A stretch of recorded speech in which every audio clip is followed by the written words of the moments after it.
یہ مہینہ عالیشان ہے، یہ رحمت کا جہاں ہے، خوشیوں کا سما سمیٹ لا برکات رمضان، برکات رمضان، برکات رمضان۔ بسم اللہ الرحمن الرحیم، الحمدللہ حمد الشاکرین، والصلاة والسلام علی المبعوث رحمۃ للعالمین، نبینا و حبیبنا محمد وعلی آلہ وصحبہ الطیبین الطاہرین۔ ناظرین، ایک ایسے مقدس اور مبارک مہینے میں جب جنت کے دروازے کھل چکے، جہنم کے در بند ہو چکے، اور ایک ایسے مہینے میں جس کی ہر رات میں جہنم سے آزادی کے پروانے تقسیم ہو رہے ہیں، جی ہاں ناظرین، اسی رمضان المبارک کی ایسی مقدس اور معطر ساعتوں میں جب بندوں کی سننے، بندوں کو دینے، بندوں کو نوازنے اور بندوں کو عطا کرنے کے لیے اللہ خالق و مالک کائنات عرش بریں سے آسمان دنیا پر مستوی ہو چکے، پیغام ٹی وی پر آپ کا ہوسٹ حافظ زین العابدین الوی برکات رمضان سحر ٹرانسمیشن میں آپ کو خوش آمدید کہتا ہے۔ السلام علیکم ورحمۃ اللہ وبرکاتہ۔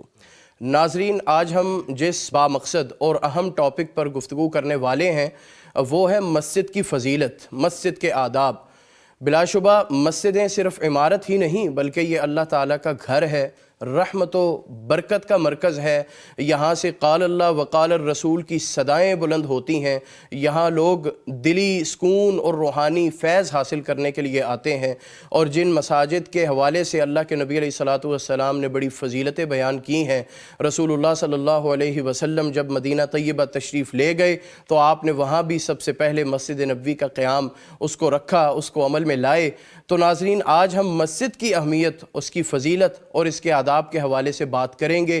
ہمارے ساتھ رہیے، اس بابرکت ٹرانسمیشن کو دیکھتے رہیے۔ اسٹوڈیوز میں ہمارے ساتھ دو بڑے ہی پیارے مہمان موجود ہیں۔ ایک تو ہمارے ریگولر گیسٹ ہیں، آپ ان کو جانتے ہیں، اس پروگرام کی جان ہے، معروف مفتی، عالم دین، اسکالر، فضیلت الشیخ مولانا مفتی محمد نعمان فاروقی صاحب حفظہ اللہ۔ ہم ان کو خوش آمدید کہتے ہیں۔ شیخ السلام علیکم ورحمۃ اللہ۔ وعلیکم السلام ورحمۃ اللہ وبرکاتہ۔ کیسے مزاج ہیں؟ خیر وافیت سے ہیں؟ ٹھیک ہے ماشاءاللہ۔ الحمدللہ۔ ناظرین، ہمارے دوسرے مہمان وہ بھی عالم دین ہیں، ریسرچ اسکالر ہیں، فضیلت الشیخ مولانا عبد القیوم ظہیر صاحب حفظہ اللہ۔ شیخ السلام علیکم ورحمۃ اللہ۔ وعلیکم السلام ورحمۃ کیسے اللہ۔ مزاج ہیں؟ خیر وافیت سے ہیں؟ الحمدللہ، کرم بہت۔ شیخ، میں اپنی گفتگو کا آغاز آپ سے کرنا چاہوں گا۔ بلا شبہ مساجد کی بڑی اہمیت اور بڑا مقام ہے، ہمارے ناظرین کو اس کی اہمیت، اس کی فضیلت اور اس کے مقام کے متعلق بتائیے گا۔ ان الحمدللہ والصلاۃ والسلام علی رسول اللہ۔ مساجد اللہ تعالیٰ کے گھر ہیں اس روئے زمین پر، اور اللہ تعالیٰ سے تعلق جوڑنے کے لیے ایک بہترین مقام ہے۔ بے شک۔ جیسے کوئی کسی کے گھر جاتا ہے نا، تو اس کا مقام اس گھر میں بنتا جاتا ہے، اور جگہ بھی انہیں دی جاتی ہے، بلایا بھی انہیں جاتا ہے جو جن نے تعلق رکھا ہو۔ بے شک، اسی طرح۔ تو اللہ تعالیٰ بھی انہی کو گھر میں آنے کی توفیق دیتا ہے جنہوں نے اللہ تعالیٰ سے کوئی تعلق رکھا ہوتا ہے۔ تو ہم اپنے الفاظ میں کہتے ہیں نا کہ جب یار میرا اس گھر میں آنا جانا ہے، اللہ اکبر، اسی جب طرح کسی سے تعلق اچھا ہم استوار کرتے ہیں۔ ہاں استوار کرتے ہیں اور بتانا چاہتے ہیں، اس کا اظہار چاہتے ہیں، تو ہم کہتے ہیں یار ہمارا نا ان کے گھر آنا جانا ہے۔ ایسے ہی بات ہے۔ اور بعض اوقات ایسے کہتے ہیں جی ہمارا تو فیملی کا آنا جانا ہے۔ تو میں یہ سمجھتا ہوں کہ اگر اللہ سے ہمارا تعلق مضبوط ہو تو ہمارا بھی اللہ تعالیٰ کے گھر ایسے ہی فیملی سمیت آنا جانا ہو، اللہ اکبر، خوبصورت بات۔ بچے بھی، بڑے بھی، خواتین بھی۔ تو یہ اس کی اہمیت تو ایسے ہے کہ نبی کریم صلی اللہ علیہ وسلم نے جب ابھی آپ مکہ مکرمہ میں تھے تب تو آپ جانتے ہیں کہ ادھر بیت اللہ موجود تھا، اور آپ اس کے سائے میں بیٹھے رہتے، اس کے پاس، تو یہ اللہ کا گھر تھا، اسے ایک تعلق تھا۔ اور اگرچہ مشرکین بھی آتے تھے لیکن آنے اور عبادت میں بڑا فرق ہوتا ہے۔ تو اسی طرح پھر جب آپ مدینہ تشریف لے گئے تو آپ ابھی مدینہ کے وسط میں نہیں پہنچے تھے، پہلے قباء کے ایریے میں آپ آئے، وہیں سے آپ تشریف لا رہے تھے۔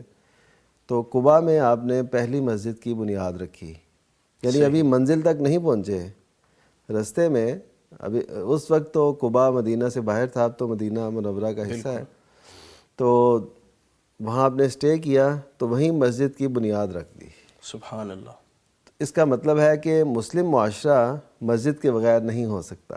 بلا شبہ یہ سمجھے کہ مسلم معاشرے کے قیام کا، اسلامی ریاست کے قیام کا ایک پہلا سٹیپ تھا، تو آپ صلی اللہ علیہ وسلم نے، اور کوئی یعنی کوئی ایسے وہ بازار، کوئی دیگر عمارتیں، کوئی کچھ نہیں، مسجد کی بنیاد رکھتی سب سے پہلے سب سے پہلے۔ تو اسی وجہ سے اس کو اسلام کی پہلی مسجد بھی کہا جاتا ہے، مسجد قباء کو، کہ یعنی نبی کریم صلی اللہ علیہ وسلم نے جس کی بنیاد رکھی۔ تو اس کا مطلب پیغام یہ تھا کہ مسلم معاشرہ مسجد کے بغیر نہیں ہے۔ اب بھی دیکھ لیجئے کہ جہاں بھی کوئی سوسائٹی بنتی ہے، جہاں بھی کوئی ٹاؤن یہ وہ، تو وہ مسجد بناتے ہیں اور مسجد کو اہمیت دی جاتی ہے۔ یہ بہت اچھا مسلمانوں کے اندر ایک طرز عمل ہے کہ مسجد بہرحال جیسے بھی ہوں مسلمان مسجد ضرور بناتے ہیں، اور بڑی شاندار اور اچھی مسجد بناتے ہیں۔ بلکہ میں آپ کی بات کی تائید میں یہ کہوں گا کہ سیالکوٹ میں، گجرانوالہ میں، اس طرح کے شہروں میں جو پرانے بزرگ تھے، جیسے امام العصر مولانا ابراہیم میر سیالکوٹی رحمہ اللہ تعالی، جب ان کے محلے سے کوئی بندہ کسی دوسرے علاقے میں شفٹ ہونے لگتا تو وہ اسے تاکید کرتے تھے کہ وہاں اللہ کا گھر ضرور بنانا ہے۔ تو لوگ اپنے گھر کو لینے سے پہلے، خریدنے سے پہلے وہاں مسجد کی جگہ پرچیز اللہ کا کرتے گھر بنانا۔ سبحان اللہ۔ تو یہ وہی بات ہے نا جو سیدنا ابراہیم علیہ السلام، انہوں نے جب اپنے لخت جگر اور اپنی اہلیہ کو مکہ میں لا بسایا تھا، تو تب اس کا یعنی مسجد کا، حرم کا، کعبہ کا ایک نشان سا تھا۔ اچھا، تو وہاں بسایا تو انہوں نے یہ کہا، ربی انی اسکنت من ذریتی بواد غیر ذی زرع عند بیتک المحرم، کہ میں انہیں چھوڑ کے جا رہا ہوں اس ایسی وادی میں جہاں پہ زراعت نہیں ہے، جہاں پہ کھیت کھلیان، درخت، شادابی کچھ بھی نہیں ہے، اور پانی بھی نہیں ہے، ایسے ہی ہے۔ تو لیکن کیا ہے، عند بیتک المحرم، تیرے گھر کے پاس ہے، سبحان اور تیرے حرمت والے گھر کے پاس۔ تو ادھر حضرت ابراہیم علیہ السلام نے چھوڑا، باقی اور کوئی چیز نہیں ہے۔ یہ ہے، اس کا مطلب ہے کہ جیسے میں نے پہلے عرض کیا کہ نبی کریم صلی اللہ علیہ وسلم نے بھی جب ریاست کی طرف پہلا قدم تھا تو مسجد، حضرت ابراہیم علیہ السلام نے بھی اور کوئی چیز نہیں دیکھی، یہ کہا کہ تیرے گھر کے پاس بس۔ اب وہ گھر کے پاس لا کے بسانا، اس میں پھر ان کا اخلاص، اللہ تعالیٰ کا انتخاب، فرشتوں کی وہ تعمیر، یہ ساری چیزیں مل کے، یعنی جو پہلے اس کی بنیاد رکھی گئی وہ فرشتوں نے رکھی، یعنی جو ہمیں اقوال ملتے ہیں جیسا کہ حافظ ابن حجر رحمہ اللہ نے لکھا ہے، تو اس کی یہ سب، اس کو کتنی اللہ تعالیٰ نے پذیرائی بخشی۔ آج کوئی حرم کو جا کے دیکھے کہ کہتے ہیں دنیا سو جاتی ہے، حرم نہیں سوتا، سبحان اللہ، یعنی مکہ نہیں سوتا، وہاں پہ ہر وقت یعنی چلتا ہی رہتا سرکل ہے، چل رہا ہے، سرکل چلتا رہتا ہے۔ تو یہ اللہ تعالیٰ نے اس کو عزت بخشی۔ پھر یہ ہے کہ مسجد کے بغیر مسلمان کا جینا نہیں ہے۔ ویسے تو ایک حدیث پیش کی جاتی ہے، وہ سندن ثابت نہیں ہے، کہ جیسے مچھلی پانی میں رہتی ہے اسی طرح مومن مسجد میں رہتا ہے۔ مجھے وہ یاد آیا کہ ہم ایک دفعہ وادی کیلاش گئے، وہاں ساتھ ہی مسجد اور مسجد کے ساتھ ہی تالاب تھا، بڑی اچھی مچھلیاں خوبصورت اس میں وہ تیر رہی تھی، تو ادھر یہ لکھی ہوئی تھی حدیث۔ میں پہلے عرض کر چکا کہ حدیث ثابت نہیں ہے، چلے میں نے اس لیے اظہار کیا تاکہ ناظرین کو یہ پتہ چل جائے، ثابت نہیں ہے حدیث، کہ مومن مسجد میں ایسے ہی خوش رہتا ہے جیسے مچھلی پانی میں۔ چلیں یہ حدیث ضعیف، لیکن یہ بات ایسی ہی ہے، بات ایسی ہے کہ مومن کا دل مسجد سے ایسے لگا ہونا چاہیے، رجل قلبہ معلق بالمساجد، کہ وہ شخص جس کا دل مسجد سے اٹکا ہوا ہو، سبحان اللہ، یعنی اس کا دل مسجد کے بغیر لگے ہی نہ، وہ تھوڑی دیر بعد اس کو قرار آئے مسجد میں، سکون آئے مسجد میں، اس کا انتظار ہو مسجد میں، اور ایک نماز کے بعد دوسری نماز کا انتظار ہو، جیسا کہ نبی کریم صلی اللہ علیہ وسلم کا ارشاد ہے کہ کثرت اسباغ الوضوء علی المکارہ، کہ ناپسندیدہ اوقات میں وضو کرنا، اچھا مکمل وضو، اور کثرت الخطا الی المساجد، مساجد کی طرف کثرت سے چل کے آنا، اور تیسرا کیا کہ ایک نماز کے بعد دوسری نماز کا انتظار کرنا، فذالکم الرباط، نبی صلی اللہ علیہ وسلم نے فرمایا یہ پہرا ہے کس کے مقابلے میں؟ شیطان کے مقابلے میں.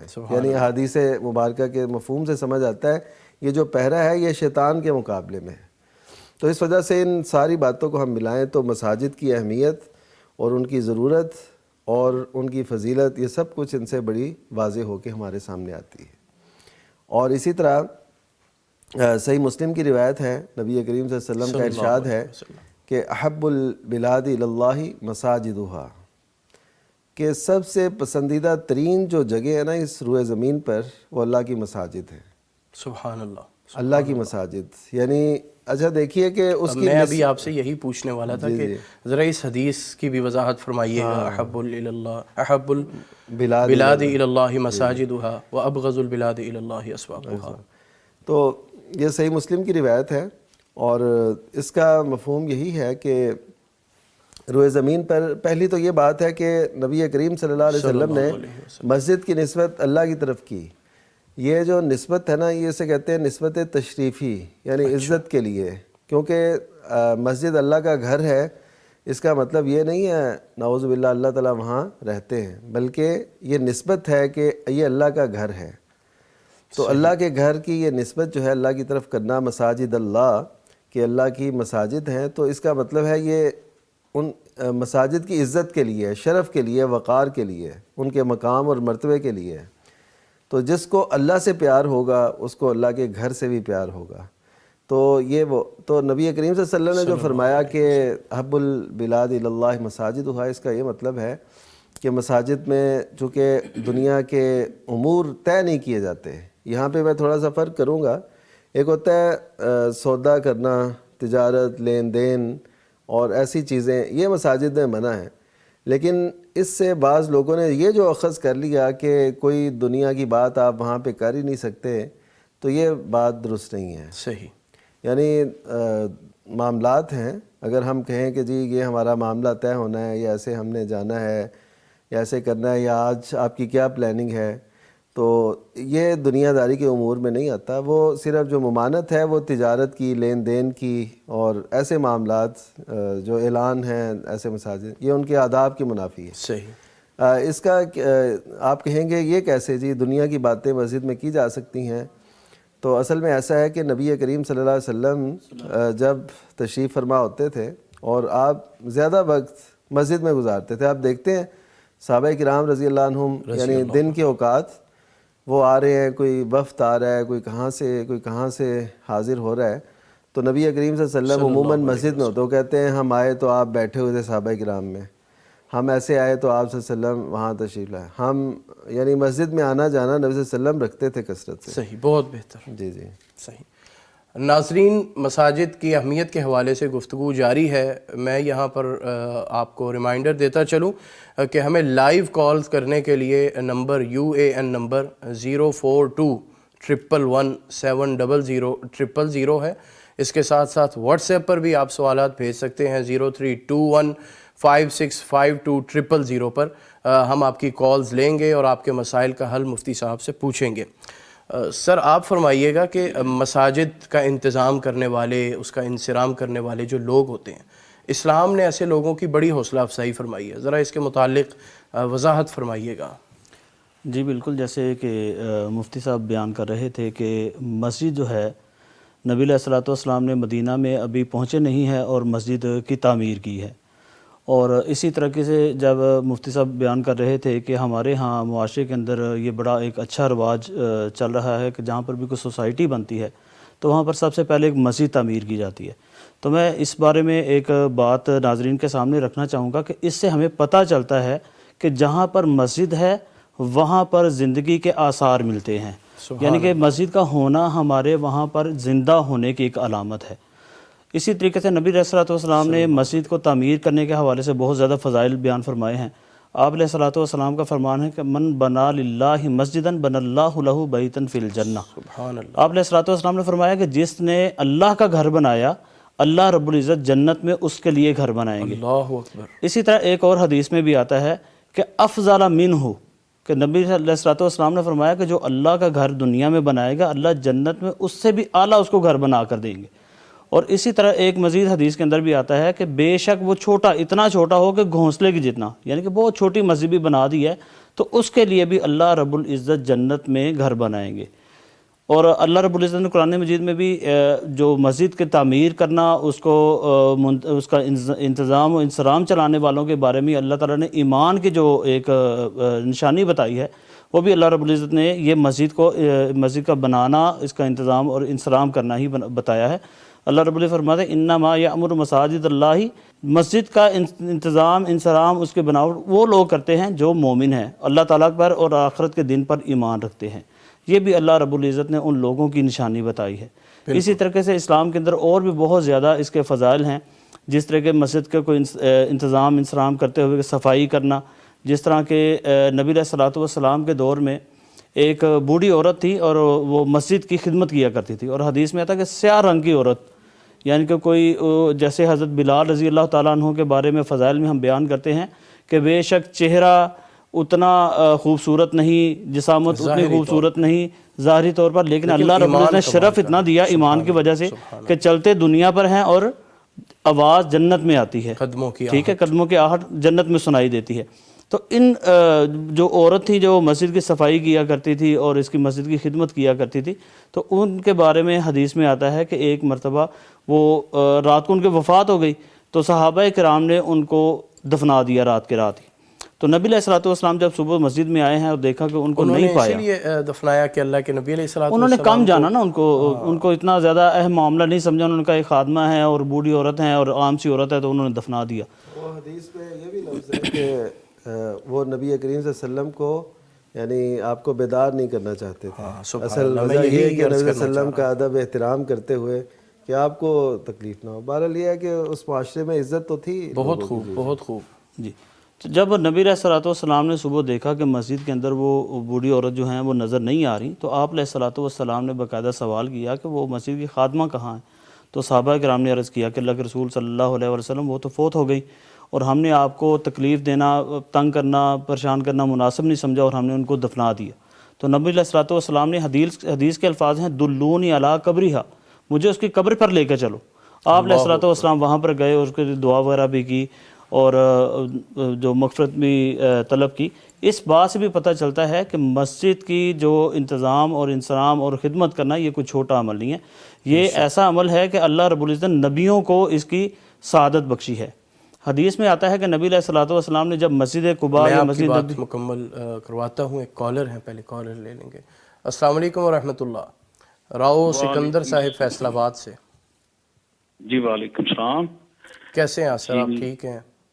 جی الحمدللہ۔ فرمائیے گا، آپ کا کیا سوال ہے؟ جی میں بھائی یہ سوال پوچھنا چاہتا ہوں کہ قطع تلقی کے متعلق اللہ پاک نے منع فرمایا ہے، تو قطع تلقی اگر کسی شخص یا رشتہ دار سے اس وجہ سے کی جائے کہ اس کے شر کی وجہ سے، کہ کچھ لوگ رشتہ داروں میں شر پھیلاتے ہیں، تو اس وجہ سے قطع تلقی کی جائے، اس کے متعلق اللہ پاک ہمیں کیا حکم دیتا ہے؟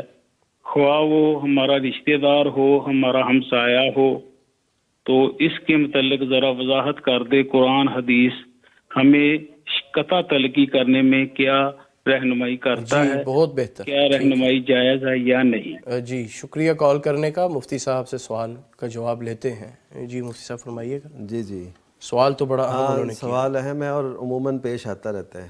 دیکھیے اس میں 3 باتیں اہم ہیں۔ پہلی بات یہ ہے کہ انہوں نے جیسے کہا کہ شر پسند لوگ ہوتے ہیں اور ان کا تقریباً معاشرے میں بھی، خاندان میں بھی پتہ ہوتا ہے کہ یہ شر پھیلاتے ہیں اور ٹھیک نہیں رہتے، ان کی معاشرت اچھی نہیں ہے، ان کا رہن سہن اچھا نہیں ہے، یہ لڑائی لگائی بجائی کرتے رہتے ہیں۔ اور دوسرے وہ رشتہ دار ہوتے ہیں جو برابری کی سطح پہ پورے اتر رہے ہوتے ہیں، یعنی آپ بھی ان سے اس طرح سلوک کر رہے ہیں، وہ بھی آپ سے ایسے ہی ہمسائے ہوتے ہیں، ایسے رشتہ دار بھی ہوتے ہیں۔ اور تیسرے وہ لوگ ہوتے ہیں کہ جب ان سے کوئی توڑ رہا ہو وہ جوڑتے ہیں، اللہ اکبر۔ جب ان کی کوئی حق تلفی کر رہا ہو تو وہ اس سے درگزر کرتے ہیں، جب ان سے برے طریقے سے پیش آ رہا ہو اچھے طریقے سے پیش آتے ہیں۔ تو سب سے بہتر تو یہ ہمسائیگی ہے، یہ رشتہ داری ہے جس میں لوگ توڑ رہے ہوں اور وہ جوڑ رہے ہوں۔ اس کی حدیث مبارکہ میں ایسے وضاحت آئی، لیس الواصل بالمکافی، کہ جو برابری کی سطح پہ تعلق جوڑتا ہے وہ صلہ رحمی کرنے والا نہیں ہے۔ برابری کی سطح پہ کرنا یہ صلہ رحمی نہیں ہے۔ ہماری صلہ رحمی کی انتہا یہی ہے، ہم یہ کوئی میرے سمجھتے ساتھ ہیں اچھا سلوک کرے گا تو میں اس کے کریں ساتھ گے۔ اچھا سلوک ہماری صلہ رحمی کی انتہا یہی ہے، لیکن یہ نبی کریم صلی اللہ علیہ وسلم کی جو صلہ رحمی کی تعریف ہے اس کا یہ آغاز ہے۔ انتہا کیا ہے کہ جو برا سلوک کرے اس سے آپ اچھا کریں، جو آپ سے توڑتا ہے اس سے جوڑیں، اور نبی صلی اللہ علیہ وسلم نے فرمایا وَلَٰكِنَ الْوَاصِلُ الَّذِي إِذَا قُطِعَ رَحِمُهُ وَصَلَهُ، کہ جوڑنے والا کون ہے، صلہ رحمی کرنے والا کون ہے، جب اس سے توڑا جائے تو وہ جوڑے، اللہ اکبر، جب توڑا جائے تو وہ جوڑے۔ یعنی وہ آپ سے برا سلوک کر رہا ہے اور آپ کو اگنور کر رہا ہے، آپ کے ساتھ وہ اچھا رویہ اختیار نہیں کر رہا، تو جوڑیں۔ تو اصل تو یہ بہادری ہے۔ وہ کہتے ہیں نا کہ گلوں کو تو ہر کوئی زیب گلو کر لیتا، مزہ تو تب ہے کانٹوں سے ہم کنار ہوں ساکی۔ واہ واہ، یعنی جو آپ کا شاعرانہ ذوق بڑا کمال کا ہے، اکثر آپ شعر و شاعری سے ہمیں بس محسوس کرتے ہیں، چونکہ میری فیلڈ ہے نا ایسی، وہ صحافت کی اور ایسے، ماشاءاللہ۔ تو اس میں نا پھر یہ ہے کہ یعنی جو آپ سے اچھا سلوک کرتا ہے اس سے نہیں، جو کانٹے بھی بکھیر رہا ہو اس سے آپ اچھا سلوک کریں، تو یہ اصل میں بہادری ہے، اور یہ نبی صلی اللہ علیہ وسلم نے اس میں اشارہ فرمایا اس حدیث۔ بہت بہتر۔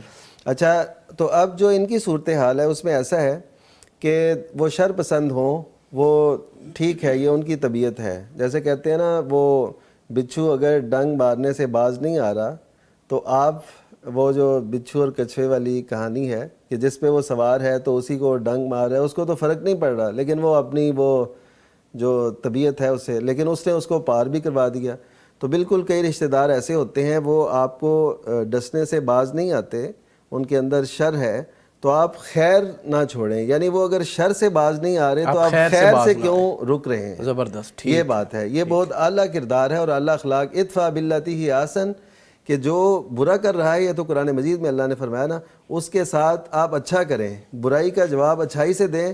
فَإِذَا الَّذِي بَيْنَكَ وَبَيْنَهُ عَدَاوَةٌ كَأَنَّهُ وَلِيٌّ حَمِيمٌ، اور تیرے اور اس کے درمیان جو دشمنی ہے وہ اللہ تعالیٰ اس کو ختم کر دے گا، اور وہ آپ کا دوست بن جائے گا، صرف آپ کے اس اچھے رویے کی وجہ سے۔ بہتر۔ تو تلقین یہی ہے کہ وہ اگرچہ برے ہیں تو ان کو نہ کریں۔ ہاں، اگر دین کا معاملہ ہو، یعنی دینی اعتبار سے وہ لوگ غلط ہیں، دین ان کا دین کے معاملات میں وہ کر رہے ہیں، تو اس وجہ سے پھر قطع تعلقی کی مثالیں ہمیں ملتی ہیں۔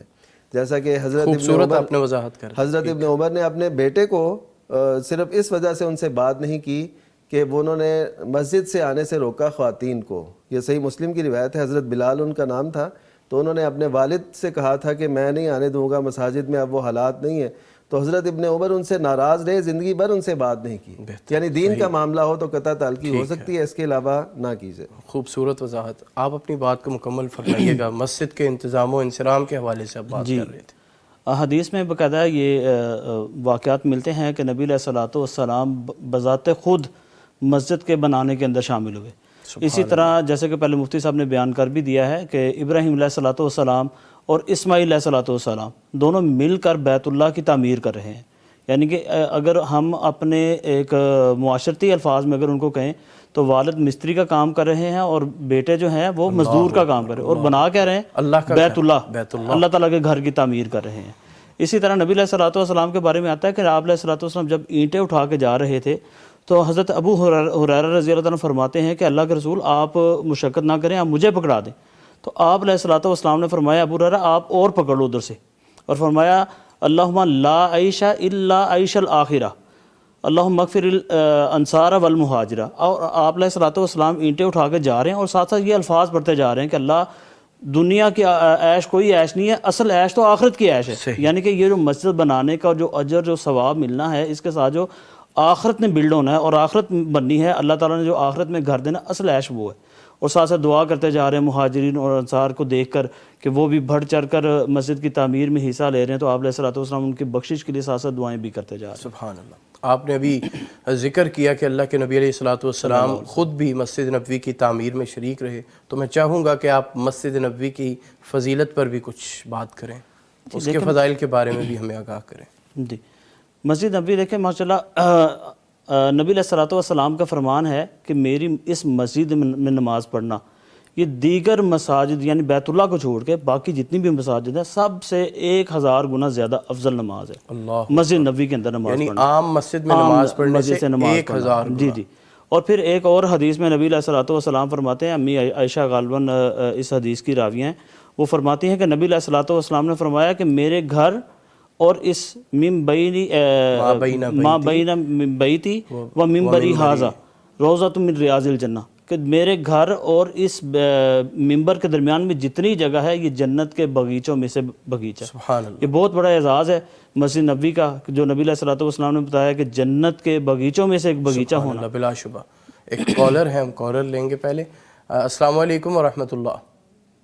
وعلیکم السلام سر، کیسر صاحب وہاڑی سے، سر کیسے ہیں؟ ٹھیک ہیں؟ الحمدللہ ٹھیک ٹھاک۔ جی سر، کیا سوال ہے آپ کا؟ سر مجھے نا پرابلم آ رہا ہے، میں کوشش کرو نماز بھی پڑھتا ہوں، دعائیں بھی کرتا ہوں، لیکن رزق کے حوالے سے کوئی پریشانی ہے، کوشش کرنے کے باوجود کوئی مناسب رزق نہیں میرا چل رہا، تو مفتی صاحب سے گزارش ہے کہ وہ ہمیں کوئی اس بارے میں نا ہماری مشورہ کریں، ہمیں کوئی گائیڈ لائن دیں۔ جی ٹھیک ہے، بہتر، مفتی صاحب فرمائیے گا۔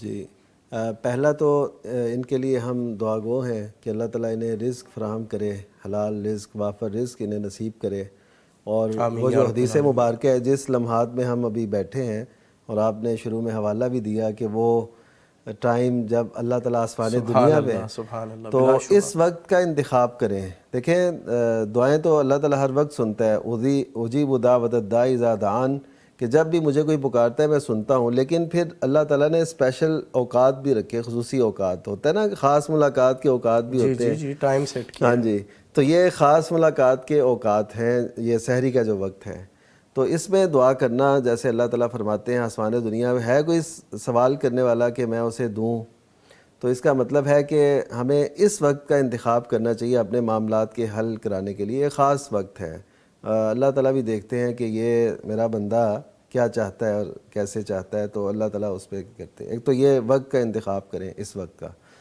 دوسرا یہ ہے کہ بلکہ اس وقت کے حوالے سے میں اس میں مزید ایک بات ایڈ کرنا چاہوں گا۔ میں نے کسی اللہ والے کی زبان سے سنا تھا اس بات کو کہ کسی آدمی کو حاجت ہو، کوئی ضرورت ہو، اور وہ تہجد کے وقت رات کے پچھلے پہر اٹھ کے اللہ سے مانگے نا، اس کا مطلب اس کو حاجت ہی نہیں ہے۔ ہاں صحیح، یعنی اس کی وہ سنسیئر نہیں ہے اس میں، یا لینا نہیں چاہتا۔ لیکن یہ ہے کہ اس وقت کا انتخاب بہرحال اچھا ہے۔ اچھا، اس کے بعد یہ ہے کہ یہ ذہن میں ضرور رکھیں، یبسط الرزق لمن یشاء و یقدر، کہ اللہ تعالیٰ جس کے لیے رزق چاہتا ہے کشادہ کرتا ہے، جس کے لیے چاہتا ہے تنگ کرتا ہے، اور یہ بھی اللہ تعالیٰ کی حکمت ہے۔ اب دیکھیے کہ جو تنگی میں اللہ یاد آتا ہے، اکثر لوگوں کو خوشحالی میں ایسے اللہ یاد نہیں آتا۔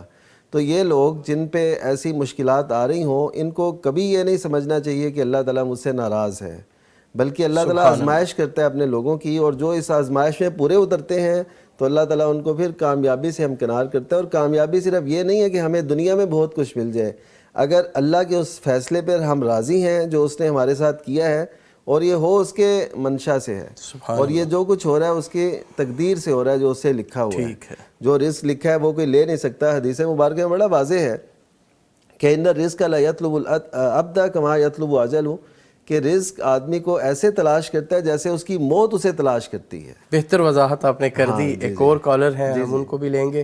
السلام علیکم ورحمۃ اللہ۔ السلام علیکم، ملک آصف صاحب سرگودا سے۔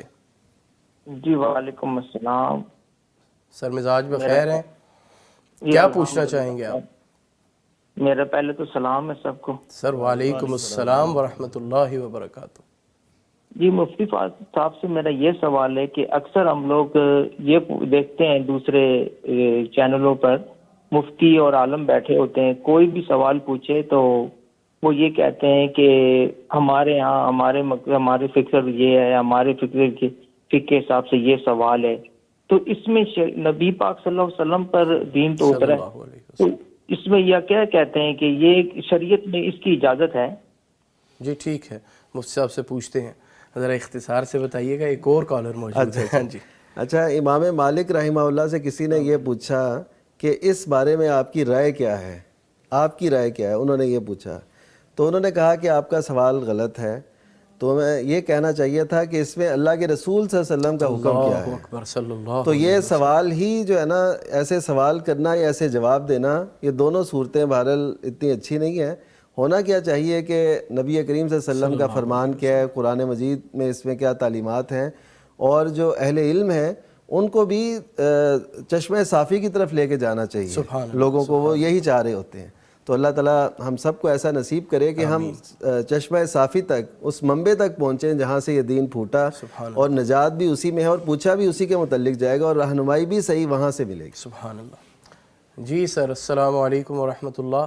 راؤ سکندر صاحب فیصل آباد سے۔ جی وعلیکم السلام سر کیسے مزاج ہیں؟ جی الحمدللہ کیا بھائی، پوچھنا بہت چاہیں گے؟ اللہ کا احسان ہے، شکر ہے اللہ کا۔ الحمدللہ الحمدللہ۔ اللہ پاک نے ہمیں ایسا چینل دیا جس سے ہماری رہنمائی ہو رہی ہے۔ ارے ماشاء اللہ۔ میں ایک اور سوال پوچھنا چاہ رہا تھا، تاکہ کل پرسوں ہی میرے ماموں فوت ہوئے ہیں، اللہ تعالیٰ ان کی مغفرت کرے گی۔ انا للہ و انا الیہ راجعون۔ تقریباً میں جب چاند نظر آیا، اعلان ہوا، تو تراویحیاں کا ٹائم تھا، تو ان کی وفات ہو گئی۔ اللہ تو تعالیٰ ان کی میں مغفرت کرے۔ اللہ پاک انہیں مغفرت فرمائے آمین۔ اور اسے جنت میں جگہ عطا فرمائے۔ میں یہ پوچھنا چاہتا تھا کہ رمضان المبارک میں اگر کوئی شخص وفات پا جاتا ہے تو اس کے لیے کیا خوشخبری ہے؟ کیا اس میں اس کے لیے قبر میں سوال و جواب کا معاملہ اچھا ہو جاتا ہے، اور کیا بغیر حساب کے وہ جنت میں داخل ہو جائے گا، یا ٹھیک ہے۔ رمضان المبارک کے بعد کچھ معاملات سوال و جواب کے ہوں گے؟ ٹھیک ہے، اس کے متعلق بہت شکریہ۔ آپ کے سوال کا جواب ہم مفتی صاحب سے لیتے ہیں۔ آپ کے کال کرنے کا شکریہ۔ جی مجھ سے فرمائیے جی، گا۔ ایسا ہے کہ یہ عموماً لوگ سمجھتے ہیں، پہلے تو میں ان کے ماموں محترم کے لیے دعا کرتا ہوں، اللہ تعالیٰ ان کو کروٹ کروٹ جنت نصیب کرے، اور ان کے ساتھ بڑا اچھا معاملہ فرمائے۔ رمضان شروع ہو چکا تھا، جیسا کہ انہوں نے کہا کہ چاند نظر آ گیا تھا، اور تراویحوں کے وقت ان کی وفات ہوئی، رمضان شروع ہو چکا تھا، رمضان میں رحمت کا مہینہ۔ تو اس میں جو حدیث مبارکہ میں یہ آتا ہے نا کہ جنت کے دروازے کھول دیے جاتے ہیں، جہنم کے بند کر دیے جاتے ہیں، اس کا مطلب یہ ہے کہ لوگ جنت کی طرف آئیں، جنتیوں جیسے کام کریں۔ جیسے کوئی کھلا دروازہ ہونا تو لوگ، باشعور لوگ اس طرف جاتے ہیں، جو دروازہ بند ہے باشعور لوگ اس طرف نہیں جائیں گے، ان کو پتہ ہے میں نے جتنا بھی سفر طے کر لینا، آگے سے دروازہ بند ہے تو مجھے وہاں نہیں جانا۔ تو یہ اصل میں یہ تشبیہات ہیں، یہ اس کا یہ مطلب نہیں ہے کہ جو بھی رمضان المبارک میں وفات پائے گا وہ جنت میں جائے گا، ایسے نہیں ہے، کیونکہ اس میں تو غیر مسلم بھی وفات پاتے ہیں، تو یہ نہیں کہ ان کے لیے جنت کے دروازے کھلیں۔ تو یہ جو اس حدیث سے سمجھا جاتا ہے یہ درست نہیں ہے۔ باقی اس حوالے سے کوئی بھی حدیث مبارکہ موجود نہیں ہے جس میں یہ ہو کہ رمضان میں جس کی وفات ہوگی اس کا قبر کا حساب آسان ہوگا۔ ہاں، جمعے والے دن اور جمعے کی رات سے جمعے کے دن تک، یعنی جمعے رات اور جمعے کی درمیانی شب اور جمعے کا دن، اس میں جو وفات پا جائے اس کے متعلق نبی صلی اللہ علیہ وسلم کی حدیث مبارکہ ہے کہ اس کے لیے جو ہے نا قبر کے سوال وہ آسان ہو جاتے ہیں، قبر کے مراحل۔ تو یہ تو حدیث موجود ہے جمعے کی فضیلت کے حوالے سے، لیکن عمومی رمضان المبارک میں ایسی کوئی حدیث مبارکہ نہیں ہے جس میں یہ ہو کہ جو رمضان میں فوت ہوگا اس کے لیے آسانی ہوگی۔ لیکن ہمیں آسانی کی دعا بھی کرنی ہے، اور ہمیں اچھا گمان بھی رکھنا ہے اللہ تعالیٰ سے کہ اللہ تعالیٰ ان کے ساتھ، اور جو بھی وفات پا جائیں اہل ایمان، اللہ ان کے ساتھ آسانی کا معاملہ کرے۔ آمین۔ کالر سے پہلے آپ مسجد نبوی کی فضیلت کے حوالے سے بات کر رہے تھے، اس کو ذرا مکمل کیجیے گا پلیز۔ جی، اسی طریقے سے نبی علیہ الصلوۃ والسلام جو ہے نا فرماتے ہیں کہ یہ مسجد نبوی جو ہے اس کی فضیلت ہم بیان کر رہے تھے کہ بھی آپ علیہ الصلوۃ والسلام نے فرمایا کہ میرے گھر اور ممبر کے درمیان جتنی جگہ ہے یہ روضۃ من ریاض الجنہ ہے، یہ جنت کے باغیچوں میں سے ایک باغیچہ ہے۔ اور اسی طریقے سے نبی علیہ الصلوۃ والسلام نے مزید جو ہے وہ اس کی فضائل تو بہت زیادہ آتے ہیں، اور آپ علیہ الصلوۃ والسلام نے اس بارے میں فرمایا کہ مسجد نبوی جو ہے، فرمائیے گا آپ اس بات کو ہم آگے لے کے چلتے ہیں۔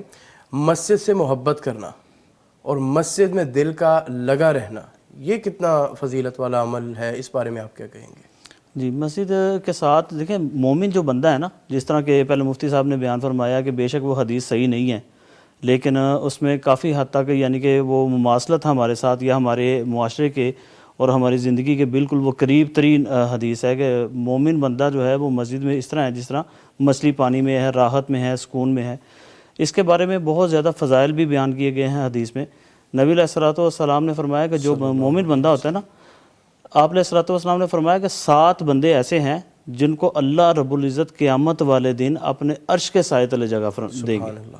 دیکھیں جس دن سورج سوا نیزے پہ ہے، زمین تانبے کی طرح تپ رہی ہے، اور اللہ کے عرش کے سائے کے سوا کوئی اور سایہ نہیں، اللہ کے رسول صلی اللہ علیہ وسلم فرماتے ہیں کہ ہر بندہ اپنے گناہوں کے مطابق اپنے ہی پسینے کے اندر غوطہ زن ہوگا، اتنے مشقت والے معاملات ہوں گے، تو اس میں اللہ رب العزت کچھ لوگوں کو اپنے عرش کے سائے تلے، اور ایک حدیث میں آتا ہے کہ اپنے سائے تلے جگہ عطا فرمائیں گے جس دن کو سایہ نہیں ہوگا۔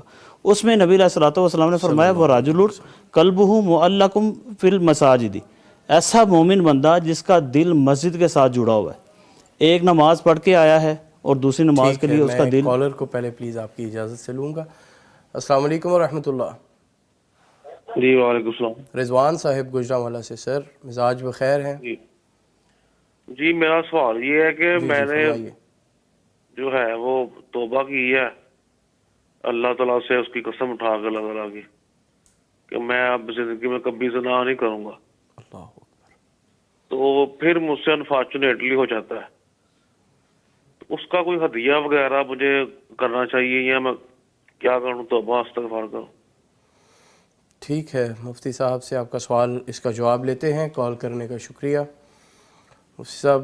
جی بڑا سنگین مسئلہ ہے، لیکن ان کی طلب ہے کہ جو سجود بھی ہے ان کی توبہ کی، وہ امید لے کے اللہ تعالیٰ سے وابستہ ہونا چاہتے ہیں، تو یہ بہرحال ان کا عمل تو یہ والا عمل توبہ والا یہ تو بہت اچھا ہے۔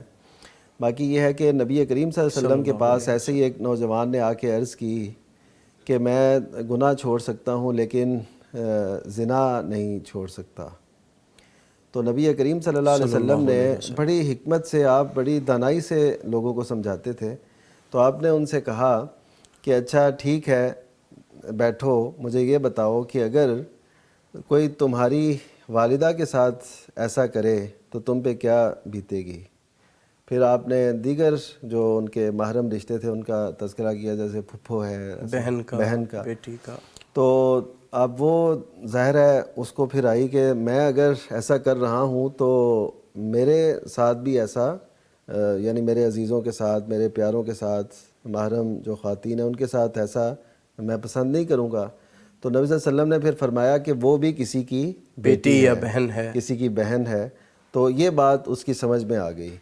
تو میں بھی ان سے یہی کہوں گا کہ یہ اس بات کی طرف ضرور غور کریں کہ ان کی بھی بیٹی، ان کی بہن، ان کے سارے رشتے یہ موجود ہیں، تو یہ جیسے نہیں پسند کرتے تو یہ بھی نہ کریں۔ دوسرا یہ ہے کہ جب بھی کوئی بندہ کسی بات سے توبہ طائب ہوتا ہے تو اس کے لیے لازم ہے کہ وہ اس رستے کو بدلے، یعنی ان حالات کو چھوڑے، ان رستے کو بدلے، ان روابط کو چھوڑے۔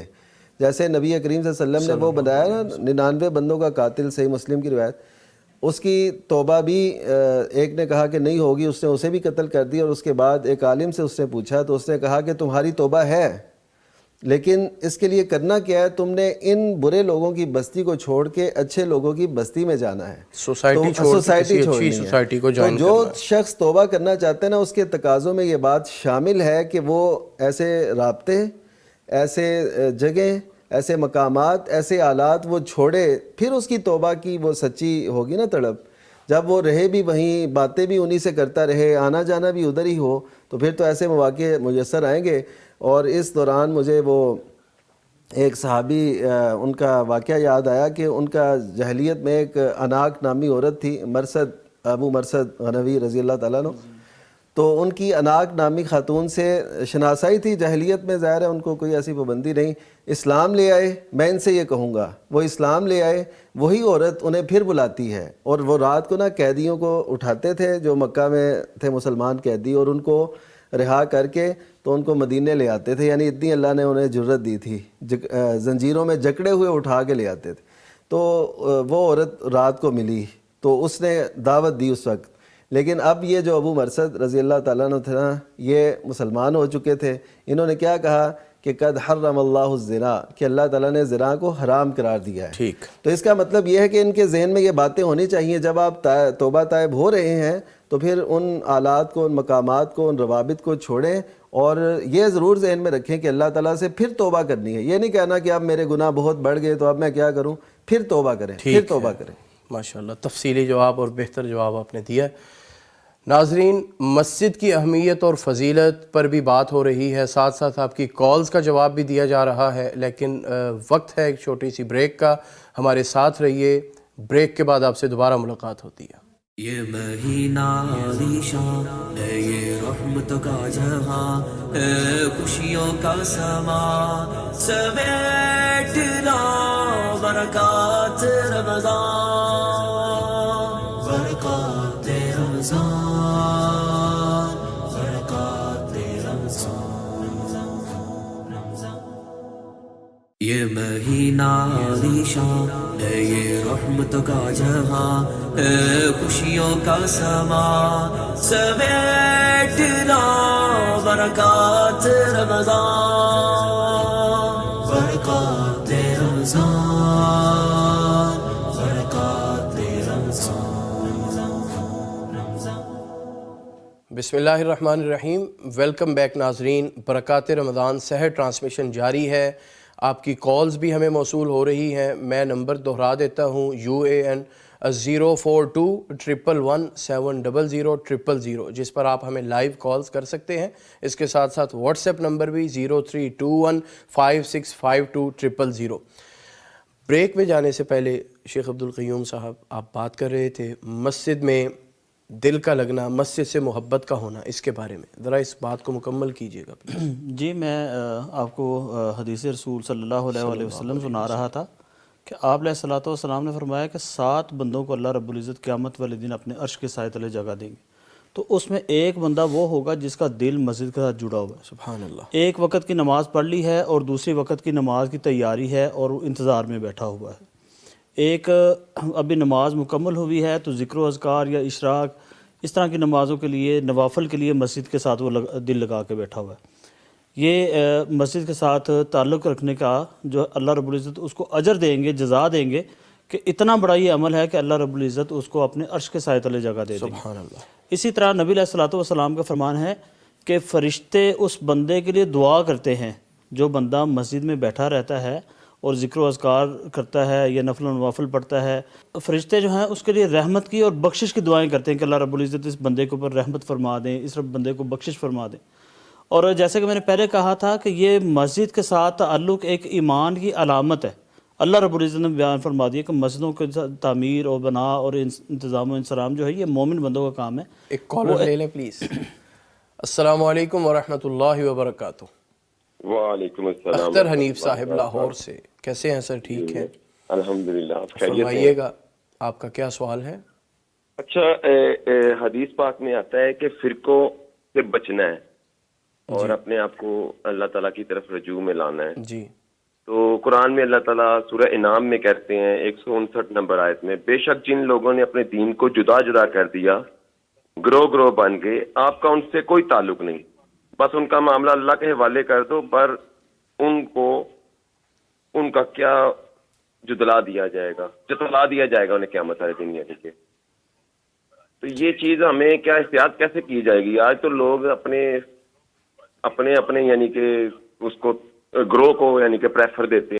ٹھیک ہے، آپ کے سوال کا جواب ہم دلواتے ہیں۔ مفتی صاحب ذرا شارٹلی بتائیے گا۔ اتحاد کا جو مفہوم ہے نا، جو قرآن و سنت میں بیان ہوا ہے، وہ یہ ہے کہ لوگ ایک ہی منہج پہ ہوں، ایک ہی ذہن ہو، ایک ہی سوچ ہو، اور وہ کیا کہ قرآن و سنت سے ہم نے اخذ کرنا ہے، قرآن و سنت کی تعلیمات پہ ہم نے عمل پیرا ہونا ہے، اس کو کہتے ہیں اتحاد۔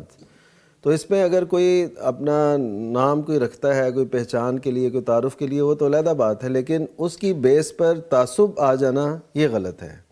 یعنی آپ کہیں کہ چونکہ میں فلاں مسلک سے ہوں اس لیے میں نے یہی کرنا ہے، تو اس میں پھر آپ قرآن و سنت کی بھی پرواہ نہ کریں تو یہ غلط ہو جائے گا. ٹھیک ہے. لیکن اگر آپ قرآن و سنت پہ چلتے ہیں اور آپ کی دعوت بھی یہی ہے، کام بھی یہی ہے، کاز بھی یہی ہے، تو پھر وہ فرقہ واریت. ٹھیک ہے، بہت بہتر. جی آپ فرما رہے تھے.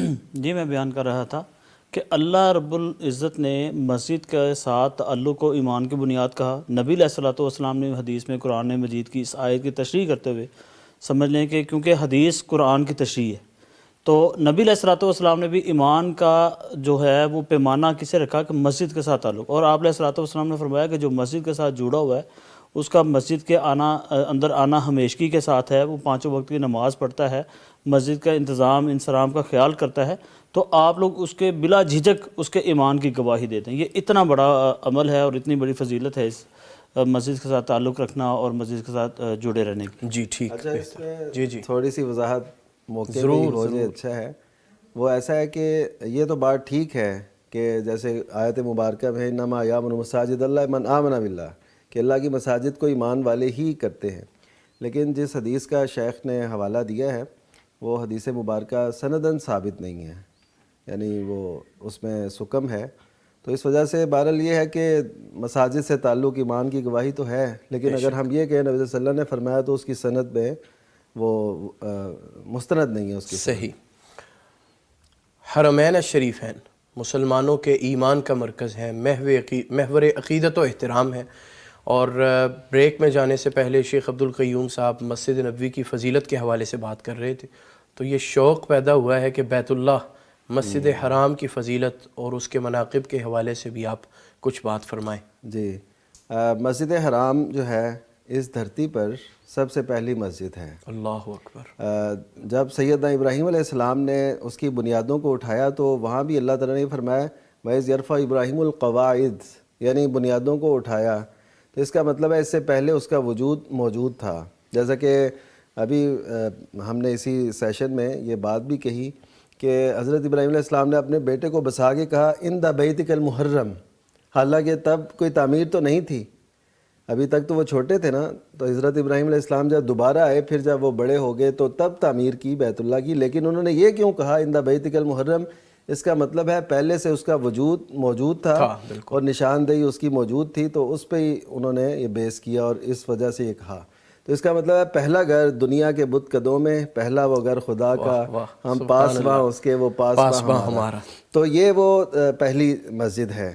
تو اس میں ایک بات یہ ہے کہ نبی کریم صلی اللہ علیہ وسلم نے فرمایا کہ اس پہ نماز کا ثواب جو ہے نا وہ 1,00,000 نماز کے برابر ہے.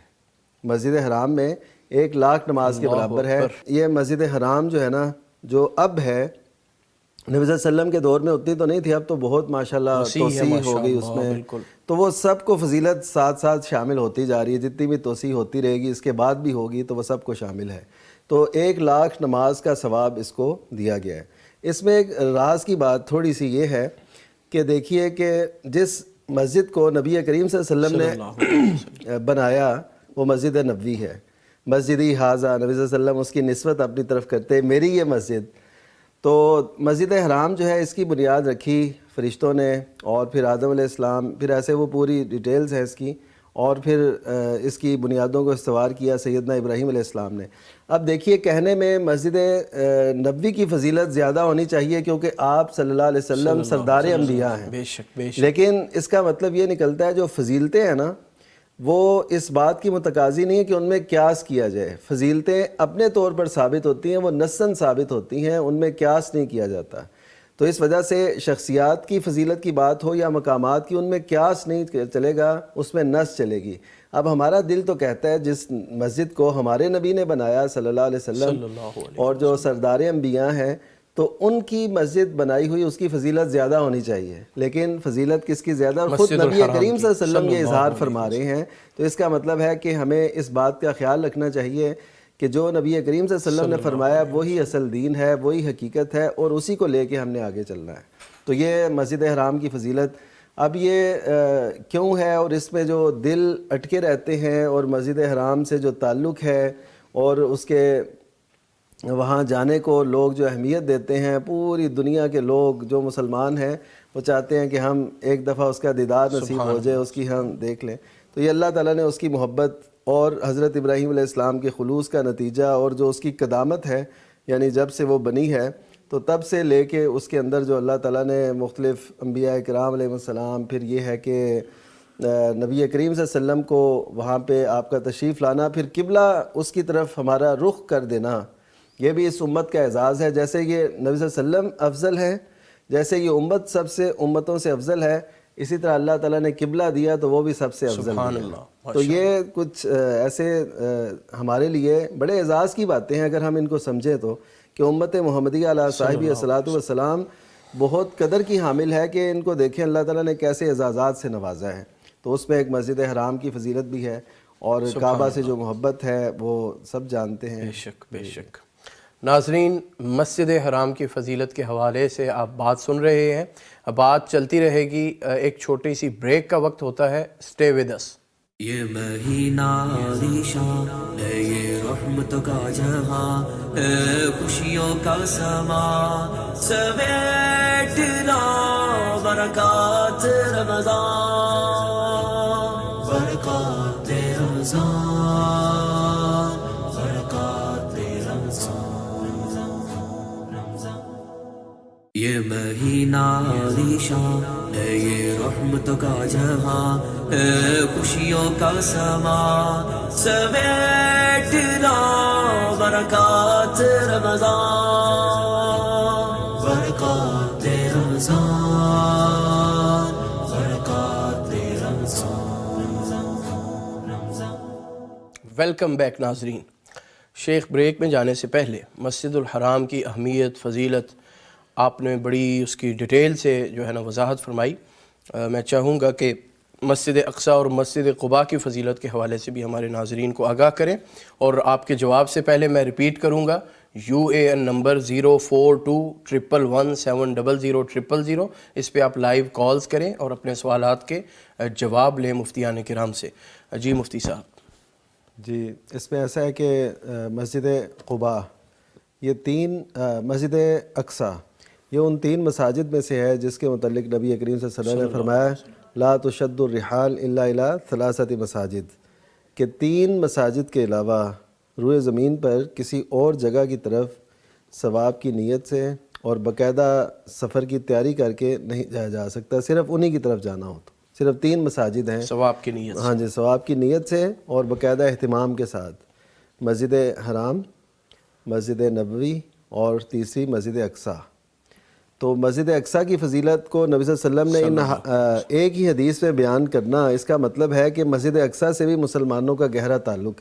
اب دیکھیے کہ مسجد اقصیٰ پر یہود کا جو قبضہ ہے کسی حوالے سے، کسی یعنی طرح سے، تو اس پہ اب مسلمانوں کے دل دیکھے کیسے بے قرار ہیں۔ وہاں کے لوگ اپنی جانیں دے رہے ہیں، کہتے ہیں مسجد اقصیٰ کا ساتھ ہم نے نہیں چھوڑنا۔ یہ وہی محبت کا ایک جز ہے جو نبی کریم صلی اللہ علیہ وسلم نے امت کے دل میں بویا، کہ مسجد اقصیٰ کی یہ حیثیت ہے۔ نبی صلی اللہ علیہ وسلم کو معراج بھی وہاں سے کروائی گئی، اسراء کا سفر وہاں تک ہوا، اور جو معراج ہوئی وہ وہاں سے ہوئی، مسجد اقصیٰ سے۔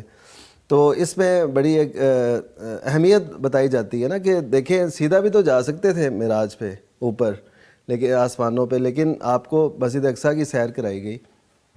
تو اس سے یہ پتہ چلتا ہے کہ اس امت کے لیے مسجد اقصیٰ، اللہ کے نبی علیہ الصلوۃ والسلام نے تمام انبیاء کی امامت بھی کروائی۔ تو یہ یعنی مسجد اقصیٰ سے وہ تعلق ایک امت کا ثابت ہوتا ہے۔ اور اسی طرح نبی صلی اللہ علیہ وسلم کی ایک حدیث ہے، اور آپ نے فرمایا کہ قریب ہے کہ ایسا وقت آئے کہ مسلمان کے پاس اتنی جگہ ہو جیسے گھوڑے کی رسی باندھنے کی جگہ ہوتی ہے، وہاں پہ بیٹھا وہ اس کا دل چاہے گا کہ وہ مسجد اقصیٰ کی زیارت کر لے، اس کو دیکھ لے۔ تو اب دیکھیے کہ مسلمان یہ چاہتے ہیں کہ ہم اسے دیکھیں، تو یہ وہ حدیث نبوی کی پیشگوئی جو آپ نے فرمائی تھی اس امت سے وہ پوری ہو رہی ہے، کہ ان کے دل بے قرار ہے مسجد اقصیٰ کے لیے۔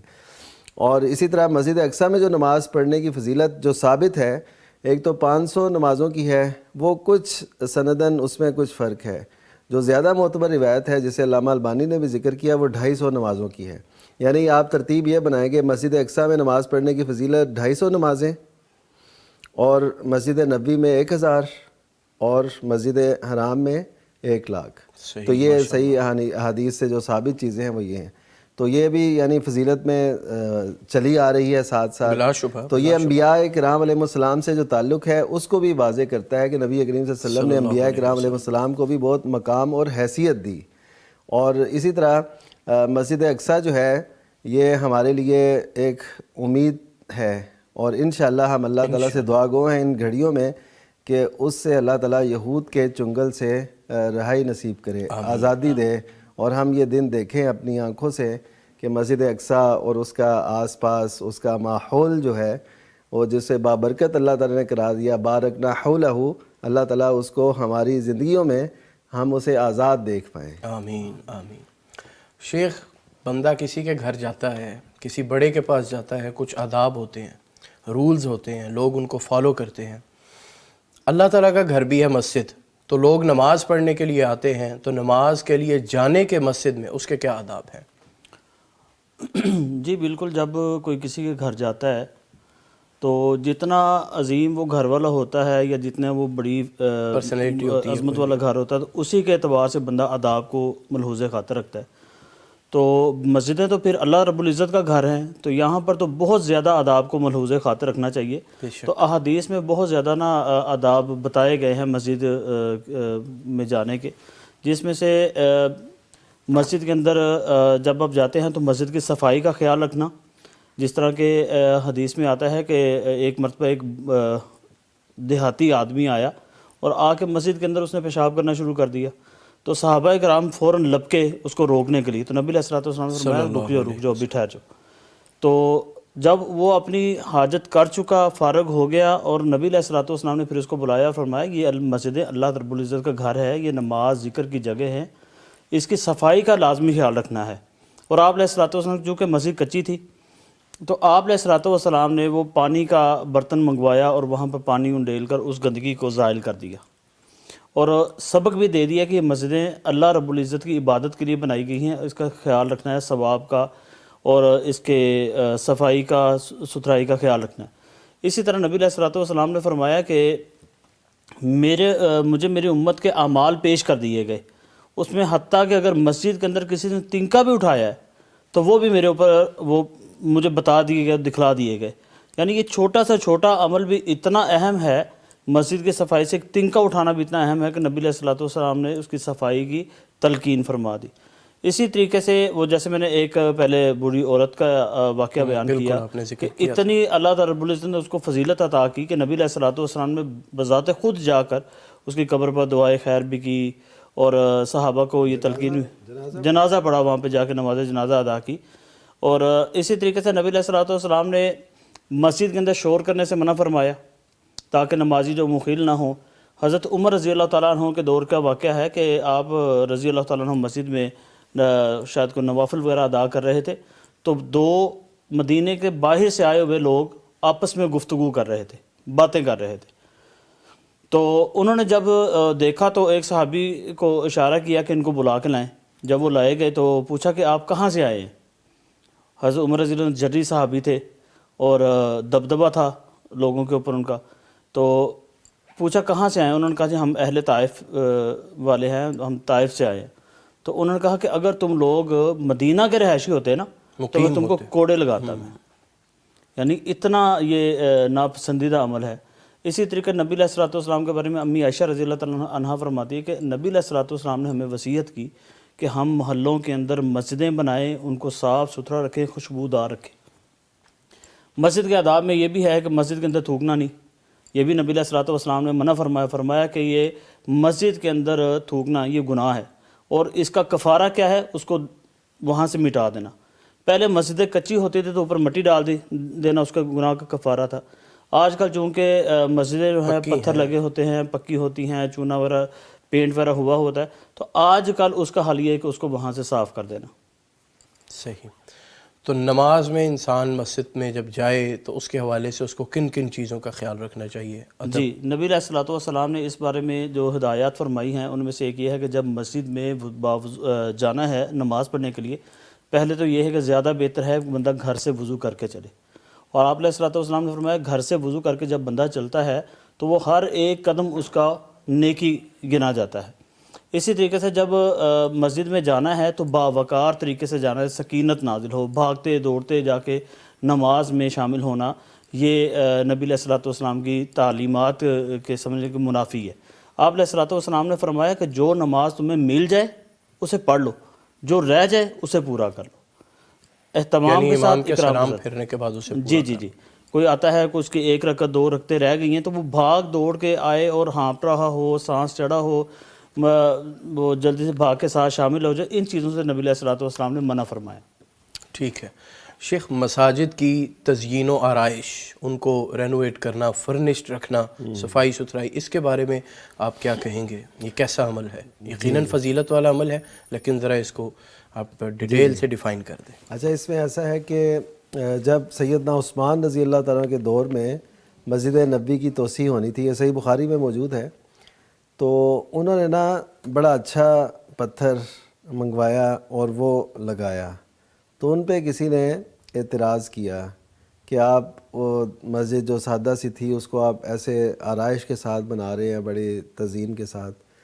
تو انہوں نے پھر حدیث بیان کی، انہوں نے کہا کہ نبی صلی اللہ علیہ وسلم نے فرمایا کہ جس نے مسجد بنائی تو اللہ تعالیٰ اس جیسا گھر اسے بنا کے دے گا۔ تو ان کا اصل میں استدلال یہ تھا کہ ہم اگر دنیا میں اللہ تعالیٰ کا اچھا گھر بنائیں گے نا تو اللہ تعالیٰ آخرت میں ہمارا اچھا گھر بنائے گا۔ تو اس کا مطلب ہے کہ حضرت عثمان رضی اللہ تعالیٰ کا یہ استدلال تھا، اور اس پہ پھر صحابہ کرام رضی اللہ عنہ نے خاموشی اختیار کی۔ اس سے یہ گنجائش تو نکلتی ہے کہ آپ مسجد کو خوبصورت بنا سکتے ہیں، اچھا پائیدار بھی ہو، خوبصورت بھی ہو، اللہ کا گھر ہے۔ سادگی اپنی جگہ پہ اس کی ایک اپنی حیثیت ہے، اگر کوئی اس طرح کرتا ہے سادہ سی لیکن اس میں ایک سوبر قسم کا اور اچھا سا ڈیزائن ہو تو اس کی بھی گنجائش موجود ہے۔ لیکن یہ ہے کہ پھر مسجدوں کو پہ فخر کرنا اور مسجدوں کو اونچا سے اونچا بنانا اور اس کے میناروں کو ایسے کرنا، تو اس حوالے سے ایک حدیث ہے کہ نبی صلی اللہ علیہ وسلم نے فرمایا کہ قیامت کے قریب لا تقوم الساعہ حتی یتباہی الناس بالمساجد، کہ قیامت قائم نہیں ہوگی یہاں تک کہ لوگ اپنی مساجد پہ فخر کریں گے کہ یہ جی ہماری مسجد ہے۔ اور اب ایسے ہو رہا ہے تقریباً کہ اگر ایک مقابلہ بازی ہو رہی ہے کہ میری مسجد اس سے پیاری ہے، ایک مسجد کا مینار اگر کچھ کم اونچا ہے نا تو دوسری جو مسجد بنے گی وہ کہیں گے ان سے کم از کم اونچا ہونا چاہیے، اوپر ہی بنائیں۔ تو یہ وہ حدیث مبارکہ ہے جو آپ نے فرمائی تھی، اور وہ پیش گوئی تقریباً پوری ہو رہی ہے۔ میں سمجھتا ہوں کہ اس دور میں ہمیں چاہیے کہ ہم سادگی کی طرف آئیں، ہو پروکار ہو، سادہ ہو، دیر پا ہو، مضبوط ہو، اور اچھی صفائی ستھرائی کا پورا خیال رکھا جائے، جیسے سنن نبی داؤد کی روایت ہے، نبی صلی اللہ علیہ وسلم نے فرمایا، یعنی صحابہ کرام کہتے ہیں نبی صلی اللہ علیہ وسلم نے حکم فرمایا تھا کہ ہم مسجدیں بنائیں، محلوں میں مسجدیں بنائیں، اور انہیں پاک رکھا جائے اور انہیں خوشبو لگائی جائے، ان تنظفا و تطیبا، کہ انہیں پاک صاف رکھا جائے اور انہیں خوشبو لگائی جائے۔ اب خوشبو لگانے سے مراد یہ ہے کہ اس میں جو ہوتا ہے عود وغیرہ لگانا تاکہ وہ خوشبو آتی رہے، یعنی ایسا ہونا چاہیے خوبصورت ہو، تو تاکہ آنے والے لوگ وہاں آ کے پرسکون طریقے سے عبادت کر سکیں، اسمیل وغیرہ، اور وہ بھی فرحت محسوس کریں، انبساط ہو، خوشی ہو، اللہ کے گھر میں آئے ہیں۔ تو صفائی ستھرائی کا خیال رکھنا بڑا ضروری ہے۔ تو اس وجہ سے جو مساجد جن کے واش روم اندر ہی ہوتے ہیں تقریباً، اگر وہ ان کا دروازہ باہر کی طرف رکھنے کی کوئی صورت ہو تو ایسے کر لینا چاہیے، تاکہ وہ سمیل جو ہے نا مساجد کی طرف نہ ہو، صحیح، تو وہ جگہ ساری بڑی اچھی خوبصورت پاک صاف ستھری ہو۔ تو زیادہ توجہ ہمیں نمازیوں پہ دینی چاہیے، نہ کہ مساجد کی تعمیر، تزئین اور آرائش پہ۔ آج زیادہ تر یہ ہوتا ہے، وہ کہتے ہیں نا کہ پہلے مسجدیں کچی تھی، نمازی پکے تھے، اب نمازی کچے اور مسجدیں پکی ہو گئی۔ تو نمازیوں کی طرف ہمیں ضرور لانا چاہیے، نمازیوں کی طرف آنا کہ مسجد کی رونق کیسے ہم بحال کریں اور کیسے مسجدوں سے تعلق جوڑیں۔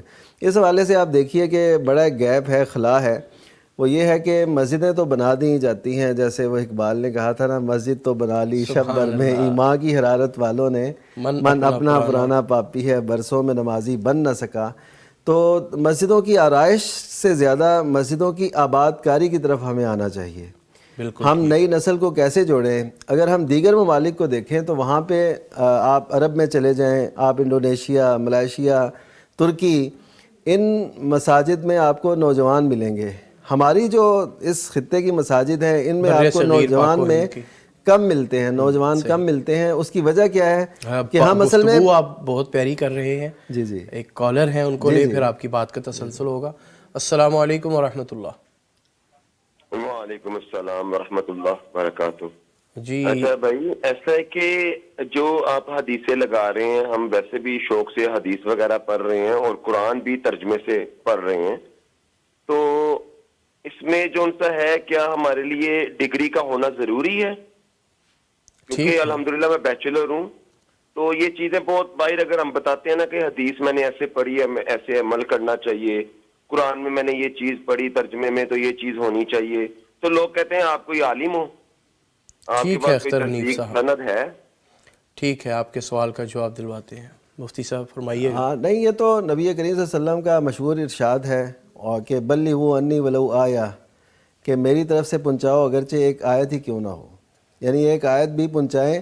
اس میں آپ نے ڈگری ہولڈر کا ذکر نہیں کیا کہ جو اس کو پڑھا ہو وہ آگے پڑھائے، بلکہ وہ جو حدیث مبارکہ ہے کہ نزل اللہ عمران سامعہ منا شیئن فبلغہ کما سامعہ، کہ اللہ تعالیٰ اس شخص کو تر و تازہ رکھے. یہ ایسی دعا ہے کہ اور کسی حوالے سے میرے جہاں تک علم ہے کسی اور حوالے سے آپ نے یہ دعا نہیں کی. تر و تازہ رکھے یعنی اسے حشاش بشاش رکھے، جو میرا کلام سنتا ہے، میری حدیث سنتا ہے، اور ویسے ہی اسے آگے بیان کر دیتا ہے. سبحان اللہ. اور اس حدیث میں بعض طرق میں یہ بھی ہے فربا مبلغین او من سامن، کہ بعض اوقات ایسے ہوتا ہے کہ جن کو بات پہنچائی جا رہی ہے وہ پہنچانے والے سے زیادہ اس کی حفاظت کرنے والے ہیں. سبحان اللہ. یعنی اس کو یاد کریں گے، اس کی لاج رکھیں گے، اس پہ عمل کریں گے. اور واقعتاً ہم دیکھتے ہیں بعض اوقات، یقین کیجئے، ہم کسی کو بات کہہ کے نا ہم اس پہ عمل پیرا نہیں ہو پا رہے ہوتے، لیکن ہم دیکھتے ہیں کہ وہ ہمیں بتا رہے ہوتے ہیں جی آپ نے جو بیان کی تھی اس پہ ہم ایسے عمل کرنا ہے. ٹھیک.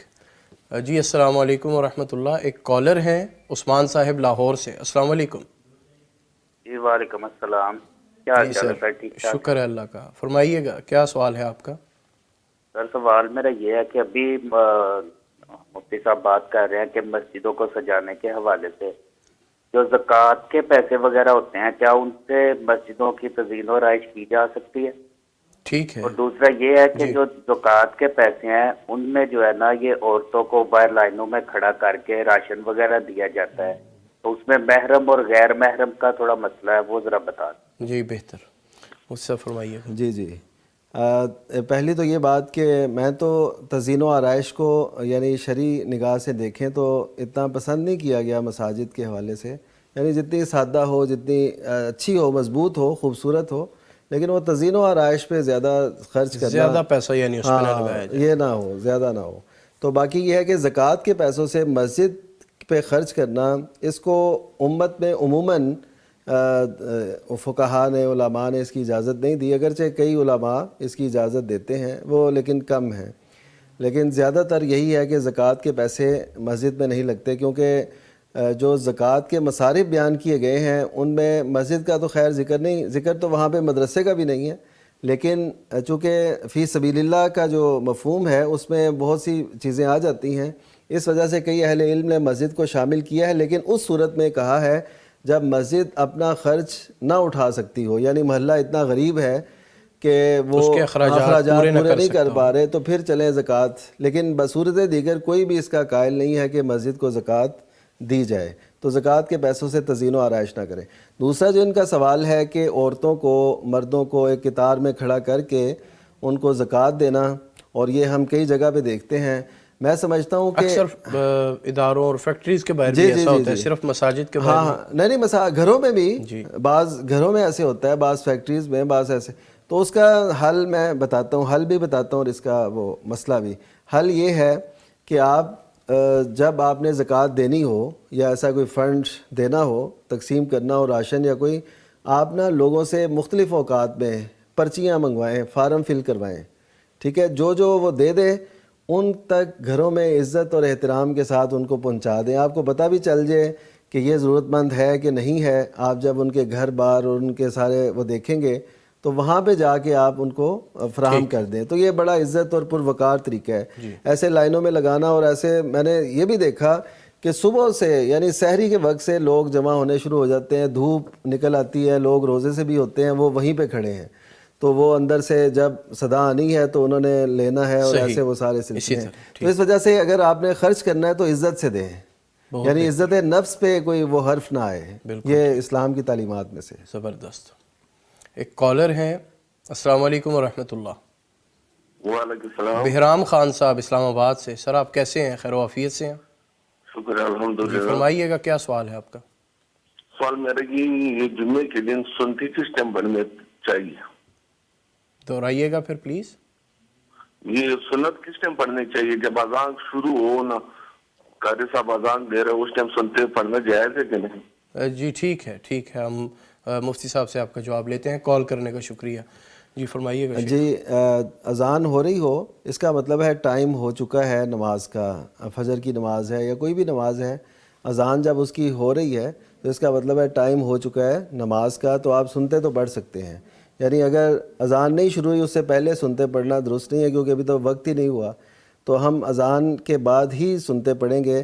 ہاں اب کسی کو جلدی ہو یا اس کو پتہ ہے کہ اگر میں نے ابھی نہ سنتے پڑھی تو میں جماعت کے ساتھ نہیں مل پاؤں گا، یا کوئی اور صورت ہو، اس نے نماز سے پہلے کسی دوسرے شہر کے لیے نکلنا ہو، تو ایسی صورت میں کیا کریں گے؟ ایسی صورت میں اذان کا جواب نہ بھی دیں، سنتے شروع کر دیں تو ٹھیک ہے. اگر ٹائم موجود ہے تو پھر اذان کا جواب پہلے دینا چاہیے، اس کے بعد سنتے پڑھنی چاہیے، کیونکہ اذان کا جو جواب ہے یہ بھی بڑی حیثیت رکھتا ہے. اس کی بنیاد پر نبی کریم صلی اللہ علیہ وسلم کی شفاعت ملے گی. انہوں نے یہ کوشچن کیا ہے مختصر، اس کا بتائیے گا کہ جمعے کی سنت ہے وہ اذان سے پہلے پڑھنا. اچھا جمعے کی سنتے، میں جمعے کا لفظ سوری نہیں سن سکا تھا. جمعے کی سنتوں میں ایسا ہے کہ اس میں بھی یہی رکھیں گے آپ کہ اگر آپ جانتے ہیں کہ آپ پہلے پہنچ چکے ہیں تو اذان ہو رہی ہے تو آپ سنتے پڑھ لیں، کیونکہ اس میں سب سے افضل جو بات ہے نا وہ جمعے کا سننا ہے. ٹھیک ہے، ٹھیک ہے. وہ اتنا لازم ہے کہ نبی صلی اللہ علیہ وسلم نے فرمایا کہ اس دوران کوئی صف سے بھی نہ کھیلے، اور جس نے یہ کہا کہ خاموش ہو جاؤ تو اس نے بھی لغو کام کیا. تو اس کا مطلب ہے فرشتے جن کی وہ ضرورت نہیں ہے وہ بھی جمعہ سننے لگ جاتے ہیں، تو جن کی ضرورت ہے جمعہ سننا تو ان کو تو ضرور سننا چاہیے. تو اس وجہ سے دوران اذان وہ پڑھ لیں، وہ سنتے ہیں. جی ٹھیک. فرمائیے گا کہ دور نبوی صلی اللہ علیہ وآلہ وسلم میں مساجد میں تعلیم اور تعلم کا سلسلہ جاری رہتا تھا. اس کے بارے میں ذرا بتائیے گا کہ موجودہ دور میں بھی تاکہ لوگوں کو ترغیب ہو. جی اس میں سیدنا عقبہ بن عامر رضی اللہ تعالیٰ کی حدیث ہے، صحیح مسلم کے اندر ہے. تو وہ یہ کہ کہتے ہیں عقبہ بن عامر رضی اللہ تعالیٰ کہ ہم صفہ میں بیٹھے ہوئے تھے تو نبی صلی اللہ علیہ وسلم جلوہ افروز ہوئے، تشریف لائے. تو آپ نے آ کے ایسے انداز سے بات کی، آپ نے فرمایا تم میں سے کوئی ایک بتھان یا عقیق کی وادی میں جائے. یہ آج بھی وادیاں موجود ہیں اور باقاعدہ ان کی نشاندہی بھی ہے. تو وہاں کوئی جائے اور وہاں سے کیا لائے؟ ایسی اونٹنیاں جو اونچی کوہانوں والی ہوں. تو یہ اس کے لیے کیسا ہے؟ تو سب نے کہا، اور کسی پہ ظلم نہ کرے، کوئی قطع رحمی نہ کرے. یعنی ہو سکتا ہے نا کوئی زبردستی لے آئے، ایسا نہیں، نہ چوری کرے، نہ زیادتی کرے، نہ کوئی قطع رحمی کرے، اور وہ اونٹنیوں کو لے آئے. تو کیا خیال ہے؟ تو صحابہ نے عرض کی کہ اونٹنیاں اس وقت کی مہنگی ترین جزائر ہے، وہ سواری ہے، سرمایہ ہو. جی سواری تھی، اس کی بڑی اہمیت تھی اور آج بھی اس کی اہمیت ہے ظاہر ہے. تو صحابہ نے عرض کی ہم میں سے ہر کوئی چاہتا ہے. تو آپ نے فرمایا کہ تم میں سے کوئی ایک جب مسجد آتا ہے وہ ایک آیت یا دو آیتیں پڑھے تو یہ اس کے لیے 2 اونٹنیوں سے زیادہ بہتر ہیں. اور حدیث میں یہ بھی الفاظ ہیں وَمِنَ الْأَعْدَادِ مِنَ الْإِبِلِ، اور جتنے یہ اونٹی ہیں نا اتنے ہی اونٹ. یعنی ایک آیت پڑھیں تو ایک جوڑے کا ثواب.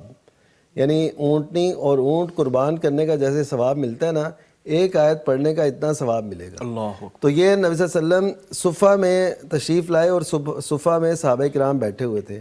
یہ اصحاب صفہ جو تھے یہ اللہ تعالیٰ کے وہ برگزیدہ لوگ تھے، چنے ہوئے لوگ تھے جن کو اللہ تعالیٰ نے چنا کہ وہ نبی کریم صلی اللہ علیہ وسلم سے علم حاصل کریں. وہ ایسے سمجھیں پہلی یونیورسٹی تھی، پہلی دانشگاہ تھی اسلام کی، جس کے ایسا اخلاص تھا کہ اس کی بنیاد پہ آج دیکھیں دھرتی پر کتنے جامعات، کتنی یونیورسٹیاں، کتنا کچھ وجود میں آیا. تو وہ سب اسی کی خیر ہے، اسی کا فیض ہے جو چل رہا ہے. تو نبی کریم صلی اللہ علیہ وسلم نے باقاعدہ اس کو یعنی جو تعلیمی حلقے ہیں ان کو بہت پسند کیا. اس میں ایک حدیث صحیح مسلم ہی میں ہے کہ نبی صلی اللہ علیہ وسلم تشریف لائے تو لوگ نا علیحدہ ٹولیوں میں بیٹھے ہوئے تھے. تو نبی صلی اللہ علیہ وسلم نے فرمایا کالر لے لیں. جی بتائیے. ایک کالر ہیں جی. السلام علیکم ورحمۃ اللہ. محمد اسلم صاحب اسلام آباد سے.